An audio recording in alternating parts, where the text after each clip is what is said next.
Hey everybody, welcome back to Geeks and Freaks and day 3 of our Halloween countdown. The Evil Within is a survival horror game in the same vein of Resident Evil. And that similarity is far from coincidental, with Resident Evil series creator Shinji Mikami returning to direct this title. The influences of Resident Evil are apparent throughout, not only in the over-the-shoulder camera view or the focus on quick puzzles. There's so much Resident Evil seeping through that Evil Within could be considered a spiritual successor, providing a continuation to the formula cemented in Resident Evil 4, whilst avoiding the overly combat-focused gameplay that became popular in the actual Resident Evil sequels. The Evil Within begins with Detective Sebastian Castellanos, heading to a local mental hospital in response to a report that a string of murders have recently occurred. Him and his partners arrive to find that the reports are correct. The hospital is the scene of a bloody crime scene which, although distressing, is nothing too out of the ordinary for a detective game, but this is where the normality ends.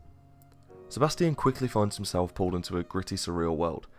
The aesthetics switch from a pretty standard affair to an offset combination of detective noir and grindhouse horror, with a bit of 70s exploitation movie thrown in for good measure. Green hues encompass the screen and static flickers across the camera, making it seem like we're watching an old school gory horror film play out in front of our eyes. And speaking of gore, the game does it beautifully, whether it's you getting the best of an enemy, or more likely the enemy getting the best of you. The gritty executions bring to mind old school B-movies like Dawn of the Dead or Brain Dead, and the dark gritty atmosphere, caked in dried blood, wet blood and any other foul stuff you can think of, gives the game a real stomach churning feel, almost like you can smell it. You might be wondering why I just said that you're more likely to die than the enemies, and that's because the game is ruthless. The game is truly a survival horror, more akin to the original Resident Evil, and as such ammo is for the most part extremely limited. And you'll be cursing yourself when you miss that headshot you so desperately needed, especially since if you miss a beat during combat, enemies can quickly and easily kick your ass. The learning curve is steep, where even the first area can result in a nasty death if you happen to make a mistake. Combat, as well as many of the aspects of the game, can be made easier through the use of upgrades which, provided you've collected enough goose throughout the game, can make you stronger, faster, give you more ammo capacity, etc. Alternatively, certain sections can be traversed through the use of stealth. Sebastian can sneak around and hide from enemies in closets and under beds, choosing to either sneak completely past them or attempt to get behind for the ever elusive sneak kill. But be careful, because the Evil Within enjoys having a second enemy sneak up behind you to avenge their fallen comrade.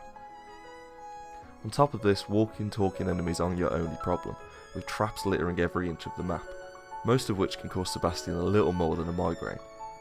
But these traps also have silver linings, allowing Sebastian the opportunity to disarm them and use their components to create ammunition for his signature crossbow launcher, which proves invaluable during later parts of the game.